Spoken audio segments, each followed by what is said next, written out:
ये हैं भरत भाई। इनकी एक छोटी सी इलेक्ट्रॉनिक्स की दुकान है, पर कभी कभी ये सोचते हैं कि काश इनको भी एक इजी लोन मिल जाता तो ये भी अपनी दुकान में नई टेक्नोलॉजीज लाकर अपने बिजनेस को आगे बढ़ा पाते।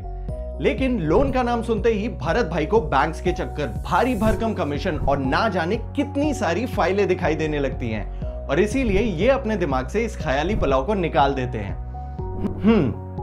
वैसे ये केस सिर्फ भरत भाई का ही नहीं बल्कि इंडिया में मोस्टली स्मॉल बिजनेसेस का है, जहां पर स्मॉल बिजनेस ओनर्स अपने कारोबार को आगे बढ़ाने के लिए लोन लेने से कतराते हैं क्योंकि प्रोसीजर ही इतना कॉम्प्लेक्स है। वैसे आज हम बात प्रॉब्लम्स की नहीं, सोल्यूशन की करेंगे। Hello and welcome to all about business. For more business related content subscribe to us. Let's begin.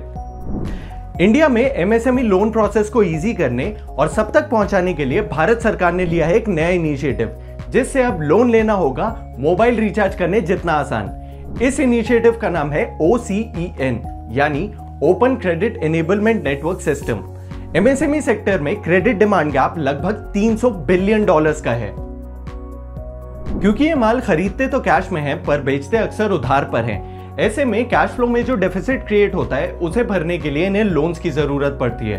पर क्योंकि अक्सर एमएसएमईज को स्मॉल लोन की जरूरत होती है, इसीलिए बैंक्स जैसे फॉर्मल फाइनेंशियल इंस्टीट्यूशंस इनमें इंटरेस्टेड नहीं होते, और नतीजा ये होता है कि ये लोग फंस जाते हैं लोकल साहूकारों के डेट ट्रैप में। कईयों की तो जिंदगी गुजर जाती है किश्तें भरते भरते। It's sad and that is why OCEN is here. अब OCEN की मदद से एमएसएमईज के लिए लोन लेना होगा बेहद आसान। Open Credit Enablement Network, which is a digital infrastructure being created by the government to democratize the small ticket credit market in India. It is interesting to note that OCEN में अब तक का सबसे बड़ा लोन जो approve हुआ है वो है 40,000 रुपए का, और सबसे छोटा लोन तो इससे भी ज्यादा इंटरेस्टिंग है because it is only 160 rupees. OCEN में मेनली 4 स्टेक होल्डर्स हैं। नंबर 1, लेंडर्स, यानी वो जो लोन्स और बैंकिंग सर्विसेज प्रोवाइड कर सकते हैं, जैसे bank, small financial institutions etcetera. Number 2, borrowers, यानी वो जो डिजिटली लोन के लिए अप्लाई कर सकते हैं। ये एमएसएमईज भी हो सकते हैं और इंडिविजुअल्स भी। नंबर 3, लोन सर्विस प्रोवाइडर यानी LSP।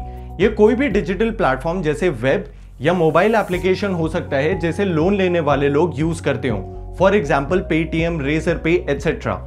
Number 4, technology service provider यानी TSP।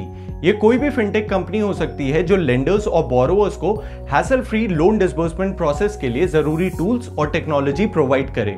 लेंडर्स को लेंडिंग प्लेटफॉर्म पर बोरोवर्स से कनेक्ट करके हैसल फ्री लोन दिलवाना ही OCEN का मेन पर्पस है। अब बात करते हैं OCEN के लोन डिस्पर्सल प्रोसेस के बारे में। तो ये कुछ ऐसा है। पहले स्टेप में एमएसएमई को लोन सर्विस प्रोवाइडर को अपना डेटा एक्सेस करने के लिए कंसेंट देना होता है, जिसके बाद एमएसएमई की transaction history, bank statement, GST invoice वगैरह का डेटा लोन सर्विस प्रोवाइडर को मिलता है।